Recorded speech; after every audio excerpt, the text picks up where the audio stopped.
कर लिया है। इस मिसाइल की रेंज 450 किलोमीटर है और ये आबदोज से फायर किया गया है। इसके साथ साथ अब पाक बहरिया ना सिर्फ ये कि समुद्री हदूद की हिफाजत कर सकती है, बल्कि इसके साथ साथ जमीनी अहदाफ को, दुश्मन का जो जमीनी अहदाफ है उसको भी तबाह कर सकती है। गुज़िश्ता बरस बाबर 2 मिसाइल का तजुर्बा किया गया था, लेकिन इस मरतबा बाबर 3 क्रूज मिसाइल का तजुर्बा किया गया है, कामयाब तजुर्बा, जिसकी रेंज 450 किलोमीटर तक है। उसामा भी हमारे साथ मौजूद है, सजाद शफीक भट्ट भी मौजूद है। उसामा, आपके पास कुछ ISPR की जानिब से इस हवाले से तफसीलात भी आई हैं। जी, ये पहला इस तरह का अपनी तर्ज का तजर्बा है पाकिस्तान की तरफ से, और मैं पहले ये दिखाना चाहूंगा कि किस तरह इसने अपने हदफ को निशाना बनाया है। अब देखें, ये फिजा में है इस वक्त। पहले सबमरीन से जो पानी के नीचे एक आप समझ लें कि एक मशीन थी, उससे ये फायर किया गया, और उसके बाद आप देखें फिजा में है और बहुत ही कोई तेज इसके साथ जिस तरह कोई उड़ान भर रहा है, जिससे इसको कैप्चर किया वीडियो से। और ये देखें, ये झंडा सा जो आपको सुर्ख नजर आ रहा था, वहां पर जाकर स्नेट किया। फिर आपको दिखाते हैं, ये देखें पानी के अंदर से फायर हुआ है, स्प्लैश आपको नजर आ रहा है, और फिर ये कितनी जबरदस्त तरीके से, कितनी स्पीड से फिजा में गया है। 450 किलोमीटर इसकी रेंज है, 450 किलोमीटर दूर तक ये जा सकता है। समंदर से इसको आप फायर करें और उसके बाद दुश्मन की जमीन को ये निशाना बना सकता है। और ये देखें, अभी फिजा में जा रहा है, अभी खुश्की में एंटर हो गया है, और थोड़ी देर में हम आपको दिखाएंगे कि किस तरह एक जगह जो इसका निशाना था, इसकी मंजिल थी, वो सुर्ख, वो देखें वो झंडा जो लहरा रहा है, ये इसका, और बिल्कुल उस पर जाकर लगा है। यानी ऐसे लग रहा है कि कोई सेंटीमीटर भी आगे पीछे नहीं है, एग्जैक्टली वहां पर जाकर लगा है। और ये अपनी तर्ज का पहला है। पहले बाबर 2 का, जिसका आलिया ने भी जिक्र किया, वो ग्राउंड लॉन्च क्रूज मिसाइल था। ये पहली दफा है पाकिस्तान ने सबमरीन लॉन्च क्रूज मिसाइल का कामयाब तजुर्बा किया है बाबर 3 का। और इसमें और भी बहुत सी सलाहियतें हैं, ना सिर्फ दुश्मन को निशाना बनाता है, बल्कि इसमें स्टेल्थ की तरह की भी टेक्नोलॉजी है। यानी ये रडार्स को भी, दुश्मन के रडार से भी छुप कर जा सकता है। उनकी वहां पर अगर कोई बहरी जहाज है, सबमरीन है, उनसे भी छुप कर ये ना सिर्फ समंदर से होता हुआ फिर ग्राउंड पर जाएगा और उसके बाद दुश्मन को निशाना बना सकता है। बहुत जबरदस्त। जी बिल्कुल सही उसामा। और अब पाकिस्तान फजा से भी रात मिसाइल फायर कर सकता है, जिसकी रेंज 350 किलोमीटर तक है। यानी सिर्फ यही नहीं, इससे मिसाइल भी जो है वो 350 किलोमीटर की रेंज तक फायर किया जा सकता है। तो ये इतना जबरदस्त कामयाब तजुर्बा है, क्योंकि गुज़िश्ता कुछ अरसे में हमने देखा है कि हमारी समंदरी हदूद के अंदर भी जिस किस्म की हरकतें हो रही थी भारत की जानिब से, एक आबदोज भी आई जिसको फिर मार भगाया गया। तो इस किस्म का जो है मिसाइल जो है उसका कामयाब तजुर्बा करना पाकिस्तान के लिए बहुत बड़ी कामयाबी है इस वक्त। और इस तरह की टेक्नोलॉजी हमारी तीनों फौज के पास है। यानी अब बहरी फौज के पास, भरी फौज के पास भी है, और हमारी फजाइया के पास भी है। बहरिया, भरी और फजाइया तीनों के पास इस तरह की टेक्नोलॉजी आ चुकी है। ये मिसाइल तीनों के पास मौजूद है। अब देखें कि ये बहुत बड़ी बात है, हर किसी के पास ये टेक्नोलॉजी नहीं है कि स्टेल्थ टेक्नोलॉजी भी हो और वो समंदर से आप उसको फायर करें और उसके बाद जाकर वो समंदर के ऊपर भी जाए और उसके बाद जमीनी हदूद पर जाए और अपने हदफ को भरपूर तरीके से बिल्कुल सही। सजाद शफीक भट्ट, आपसे पूछना चाहेंगे, बहुत कामयाब तजुर्बा पाकिस्तान के लिए, बहुत बड़ी कामयाबी को आप क्या कहें? मादरे वतन के दिफा के लिए पाकिस्तानी अफवाज ने जहां बहुत सारी कामयाबियां समेटी हैं, ये भी आज की बड़ी मुबारकबाद की मुस्तहिक है कामयाबी, जिसमें बाबर क्रूज 3 का तजुर्बा किया गया। और ये कामयाब तजुर्बा है, पाकिस्तान की मिसाइल टेक्नोलॉजी की कामयाबी के डंके जो हैं वो पूरी दुनिया में बजते हैं। और बाबर क्रूज 3 जो है 450 किलोमीटर की इसकी रेंज है, और ये अंडर सी से फायर होता है। और इसमें स्टेल्थ जो ऐड की गई है, इसकी क्वालिटी जो फीचर इसमें ऐड किया गया है वो बहुत जबरदस्त है। यानी स्टेल्थ मतलब ये है कि वो रेडार पे दिखाई नहीं देता, वो यूं लगता है जैसे कोई परिंदा उड़ता हुआ जा रहा है, वो डिसीव करता है, वो धोखा देता है रेडार को। और 450 किलोमीटर जो है वो बड़ी इंपॉर्टेंट रेंज है और एक मीडियम रेंज है। और इसी तरह के तजुर्बात जो है वो माजी में हमने देखे। बाबर क्रूज 2 का जो तजुर्बा हुआ, जो सरफेस से फायर किया जाता था, तो अब इसका मतलब यह है कि हम अपनी धरती के, अपने पानियों के दिफा के लिए मजीद मुस्तहकम हो गए हैं। और इंटरनेशनल वाटर्स में जो दुश्मन मुल्क भारत है, उसकी अभी जो इन्वेजन की एक कोशिश थी कि एक आबदोज को घुसाने की पाकिस्तानी हदूद के अंदर, अब उनको ज्यादा मोहतात रहना पड़ेगा और उनके लिए काफी मुश्किल हो जाएगा। अगर हम देखें गुज़िश्ता कुछ महीनों के दौरान जिस तरीके से भारत ने इश्तियाल अंगेजी दिखाई है सरहदों पर, और इसके साथ साथ जो है फजा में भी हमने देखा, फिर आबदोज भी उनकी यहां तक आई, तो ये बहुत जरूरी था कि इस तरह की कोई एक मिसाइल जो है उसका कामयाब तजुर्बा किया जाए, क्योंकि इस वक्त भारत भी हमें देख रहा है और उसको मालूम हो गया है कि पाकिस्तान इस तरह आराम से चैन से नहीं बैठेगा अपने आम मासूम शहरियों को मरवाने के बाद। जी बिल्कुल, भारत ने दरअसल पाकिस्तान को कभी दिल से तस्लीम ही नहीं किया।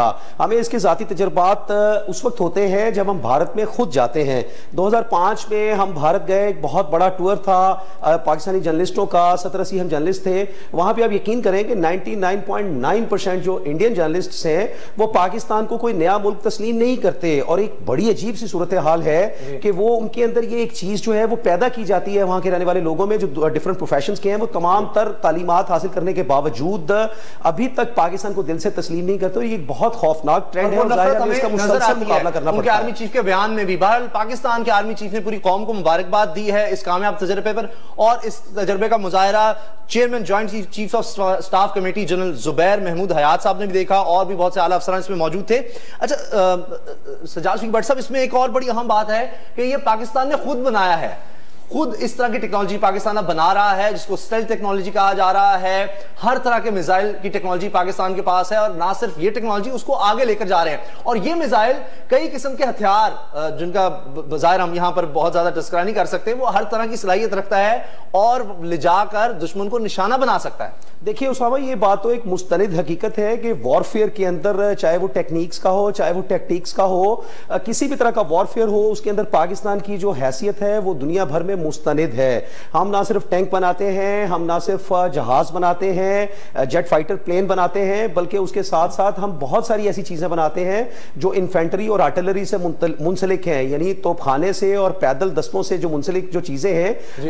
हमने खित्ते में भी और खित्ते से बाहर भी बहुत सारे जो फ्रेंडली कंट्रीज हैं, ब्रदरली कंट्रीज हैं, मुस्लिम कंट्रीज हैं, उनकी बहुत सारी इमदाद की है। हमने बहुत सारी एयर फोर्सेस बनाई हैं, यानी शाम की एयर फोर्स हमने बनाई है। इसी तरह बहुत सारी एयर फोर्सेस को, जो मुस्लिम ममालिक की एयर फोर्सेस थी, उसको हमने सपोर्ट किया, उनकी स्ट्रेंथन किया, उनको बनाया।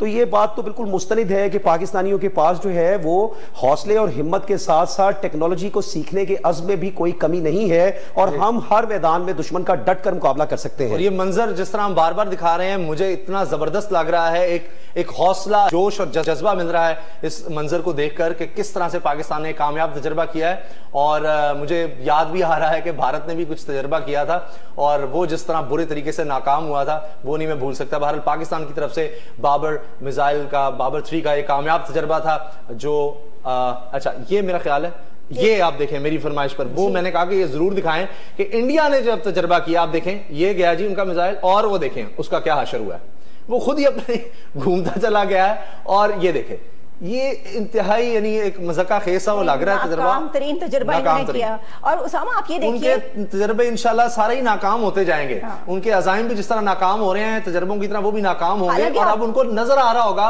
कामयाब तजर्बा किस तरह किया जाता है और पाकिस्तान की सलाहियत है क्या।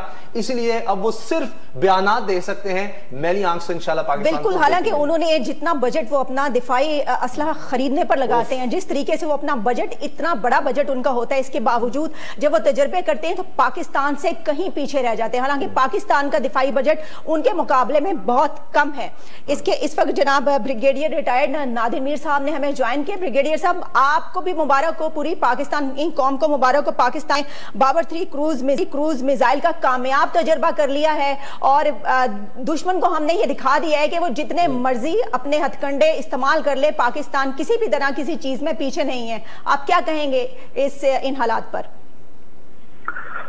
बाबर 3 क्रूज मिसाइल पाकिस्तान के लिए, पाकिस्तानियों के लिए, तमाम फौज, मीडिया, पाकिस्तान की तमाम कौम, नेशन ऑफ पाकिस्तान के लिए मुबारक और खुशी का दिन है आज।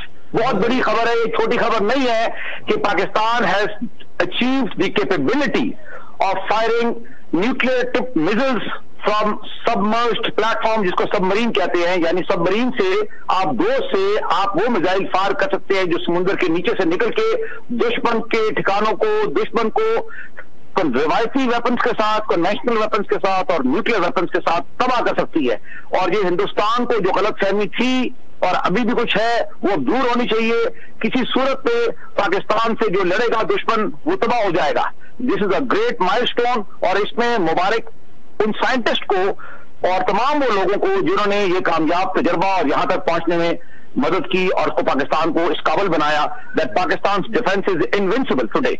माशाल्लाह, अल्हम्दुलिल्लाह जी बिल्कुल। बहुत शुक्रिया ब्रिगेडियर रिटायर्ड नादिर मीर साहब। जिस तरह वो बता रहे थे कि जौहरी हथियार भी ले जा सकता है 450 किलोमीटर तक, जिस तरह आलिया आपने बात की, ये रेंज है इसकी, और इसके साथ साथ ये पहली दफा है कि पाकिस्तान ने ऐसा तजर्बा किया है। अब ये टेक्नोलॉजी भी पाकिस्तान के पास जी बिल्कुल। इस वक्त कमोडोर रिटायर्ड उबैदुल्लाह हमारे साथ मौजूद हैं। सर, आपको भी बहुत बहुत मुबारक हो, इस वक्त पूरे पाकिस्तान के लिए बहुत मुबारकबाद की बात है। बाबर 3 क्रूज मिसाइल का कामयाब तजर्बा कर लिया। खास तौर पर आपसे पूछना चाहूंगी कि गुज़िश्ता कुछ अरसे में जिस तरीके से भारत अपनी शर्मंगेजियां दिखा रहा था बॉर्डर पर, फजा में, फिर आबदोज यहां पर आ गई, इस वक्त पाकिस्तान ने एक बहुत बड़ा कारनामा अंजाम दिया और भारत को मुंह तोड़ जवाब दिया। आप क्या कहेंगे इस पर?